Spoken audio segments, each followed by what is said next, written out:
जनवरी का महीना, गर्मी का मौसम, ऑस्ट्रेलिया का एकदम मस्त गोल्फ कोर्स और सब लोग खेल रहे हैं। अचानक एक अजीब सी आवाज।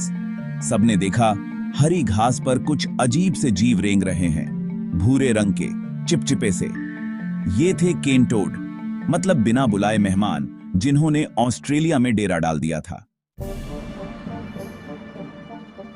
अरे, ये केन टोड आए कहां से?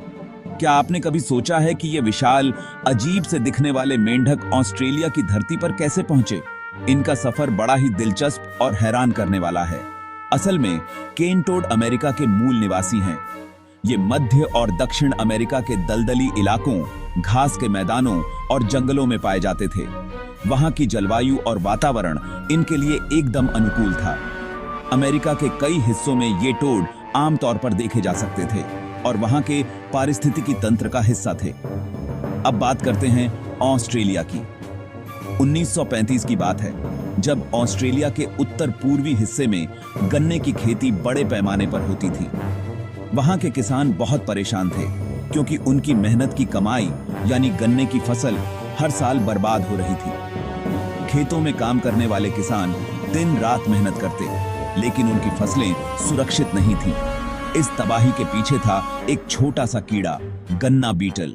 ये बीटल गन्ने के पौधों की जड़ों और तनों को खा जाते थे, जिससे पूरी फसल बर्बाद हो जाती थी।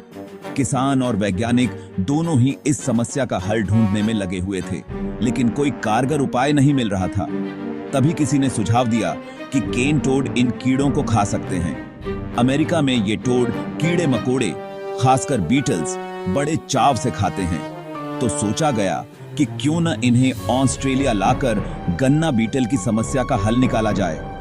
उस समय यह आइडिया बहुत आसान और सीधा लगा। किसानों और वैज्ञानिकों को लगा कि केन टोड एकदम जादुई उपाय है, बस इन्हें छोड़ दो और बीटल्स गायब। लेकिन क्या वाकई सब कुछ इतना आसान था? केन टोड का आगमन ऑस्ट्रेलिया के लिए एक नई कहानी की शुरुआत थी, जिसकी गूंज आज भी सुनाई देती है। ये गन्ना बीटल ऑस्ट्रेलिया के लिए नया सरदर्द बन गए थे। ये छोटे छोटे कीड़े गन्ने को अंदर ही अंदर खा जाते थे। किसान तो परेशान थे ही, उन्हें एक हीरो की जरूरत थी जो इन कीड़ों को खत्म कर सके। केन टोड को इसी उम्मीद में ऑस्ट्रेलिया लाया गया। सरकार और वैज्ञानिकों ने मिलकर केन टोड को बुलाया ऑस्ट्रेलिया, पर यह एक बहुत बड़ी गलती साबित हुई। केन टोड ने गन्ना बीटल को छोड़ दिया और ऑस्ट्रेलिया के दूसरे जीवों को खाने लगे। बेचारे जो जीव केन टोड को खाते थे, वे तो उसके जहर से मरने लगे। चीखी थी।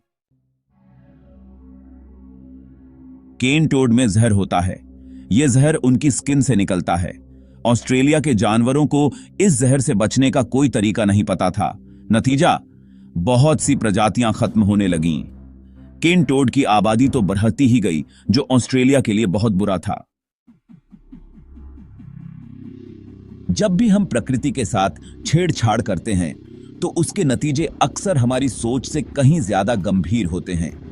इंसान, जो खुद को प्रकृति का मालिक समझ बैठा है, कई बार अपने छोटे छोटे फैसलों से पूरे इकोसिस्टम का संतुलन बिगाड़ देता है। यहां पर इंसान बना खलनायक। हम सोचते हैं कि हम समस्याओं का हल निकाल रहे हैं, लेकिन कई बार हम अनजाने में और भी बड़ी समस्याएं खड़ी कर देते हैं। ऑस्ट्रेलिया में केन टोड की कहानी इसका सबसे बड़ा उदाहरण है। 1935 में गन्ने की फसल को बचाने के लिए इंसानों ने हजारों केन टोड्स को बाहर से लाकर ऑस्ट्रेलिया में छोड़ दिया। उन्हें लगा कि ये टोड्स गन्ने की फसल को नुकसान पहुंचाने वाले कीड़ों को खा जाएंगे और समस्या हल हो जाएगी। लेकिन हुआ इसका उल्टा। केन टोड्स ने न सिर्फ कीड़ों को नहीं खाया, बल्कि खुद एक बड़ी समस्या बन गए। वे तेजी से फैलने लगे।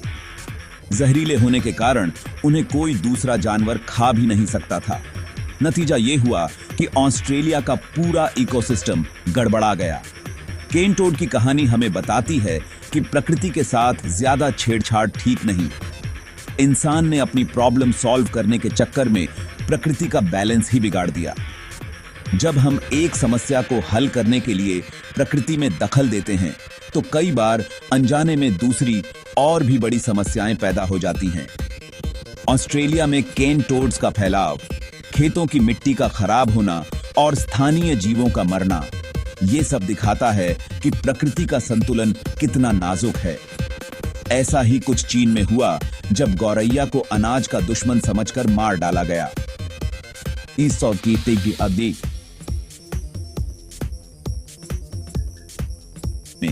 चीन में 4 पेस्ट्स कैंपेन के तहत लाखों गौरैयों को मार दिया गया क्योंकि माना जाता था कि वे फसलों को नुकसान पहुंचाती हैं। लोगों ने दिन रात गौरैयों को उड़ाया, उनके घोंसले तोड़े और लाखों पक्षी मारे गए। लेकिन किसी ने नहीं सोचा कि गौरैया सिर्फ अनाज ही नहीं बल्कि कीड़े मकोड़े भी खाती है जो फसलों के लिए असली खतरा हैं। नतीजा, टिड्डियों ने आतंक मचा दिया। गौरैयों के मरने के बाद टिड्डियों और दूसरे कीटों की संख्या अचानक बढ़ गई क्योंकि उन्हें खाने वाला कोई नहीं बचा था। टिड्डियों ने खेतों पर हमला कर दिया और फसलें बर्बाद कर दी। इससे भयंकर अकाल पड़ा और लाखों लोग भूखे मर गए। ये घटनाएं हमें सिखाती हैं कि प्रकृति के हर हिस्से का अपना महत्व है और जब हम उसमें दखल देते हैं तो उसका असर पूरे इकोसिस्टम पर पड़ता है। इसीलिए हमें प्रकृति के साथ तालमेल बिठाकर ही आगे बढ़ना चाहिए, न कि उसे अपने हिसाब से बदलने की कोशिश करनी चाहिए। बीवर का बांध, प्रकृति का कमाल। वहीं दूसरी तरफ बीवर की कहानी हमें प्रकृति का बैलेंस दिखाती है। बीवर अपने बांध बनाकर न सिर्फ खुद को सुरक्षित रखते हैं बल्कि दूसरे जीवों के लिए भी घर बना देते हैं। यह है प्रकृति का तरीका, बैलेंस्ड और हमेशा के लिए। सीख, प्रकृति से पंगा मत लो।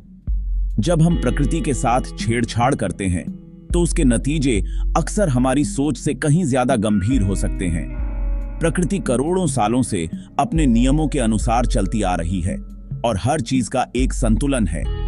जब हम उस संतुलन को बिगाड़ते हैं तो उसके परिणाम दूरगामी और खतरनाक हो सकते हैं। केन टोड का कहर हमें एक इंपॉर्टेंट सीख देता है। प्रकृति के साथ ज्यादा छेड़छाड़ खतरनाक हो सकती है। ऑस्ट्रेलिया में जब गन्ने की फसल को बचाने के लिए केन टोड्स को बाहर से लाया गया तो किसी ने नहीं सोचा था कि ये मेंढक इतनी बड़ी समस्या बन जाएंगे। इन टोड्स ने वहां के इकोसिस्टम को पूरी तरह से बदल दिया। वे बहुत तेजी से फैल गए और स्थानीय जीवों के लिए खतरा बन गए। कई प्रजातियां विलुप्त होने की कगार पर आ गईं और किसानों की मुश्किलें और बढ़ गईं। केन टोड्स को लाने का मकसद था गन्ने की फसल को कीड़ों से बचाना, लेकिन नतीजा उल्टा निकला। टोड्स ने कीड़ों के बजाय दूसरे छोटे जीवों को खाना शुरू कर दिया और खुद के लिए कोई शिकारी न होने के कारण उनकी संख्या बेकाबू हो गई। इससे ऑस्ट्रेलिया का पूरा इकोसिस्टम डगमगा गया। हमें अपनी सोच थोड़ी छोटी रखनी चाहिए और प्रकृति के नियमों का सम्मान करना चाहिए। जब हम प्रकृति के नियमों को समझे बिना उसमें दखल देते हैं तो हम अनजाने में बड़ी मुसीबत को न्योता देते हैं। हमें चाहिए कि हम प्रकृति के साथ तालमेल बिठाकर चलें, न कि उसे अपने हिसाब से बदलने की कोशिश करें। आज के समय में जब हम जलवायु परिवर्तन, प्रदूषण और जैव विविधता के नुकसान जैसी समस्याओं से जूझ रहे हैं, तो यह और भी जरूरी हो जाता है कि हम प्रकृति के साथ छेड़छाड़ करने से पहले 10 बार सोचें। हर जीव का इस दुनिया में महत्व है, चाहे वह छोटा सा कीड़ा हो या विशालकाय हाथी। हर किसी की अपनी एक भूमिका है। जब हम किसी एक कड़ी को तोड़ते हैं तो पूरी श्रृंखला प्रभावित होती है। इकोसिस्टम का संतुलन बहुत नाजुक होता है। एक छोटी सी गलती भी, जैसे केन टोड के केस में, पूरी दुनिया को तबाह कर सकती है। हमें यह समझना होगा कि प्रकृति के साथ खिलवाड़ करना हमारे लिए ही नुकसानदायक है। केन टोड्स की वजह से ऑस्ट्रेलिया में लाखों हेक्टेयर जमीन बर्बाद हो गई, कई जानवरों की प्रजातियां खत्म हो गईं और किसानों को भारी नुकसान उठाना पड़ा। यह सब सिर्फ एक गलत फैसले की वजह से हुआ। इसीलिए हमें प्रकृति के साथ हमेशा समझदारी और जिम्मेदारी से पेश आना चाहिए।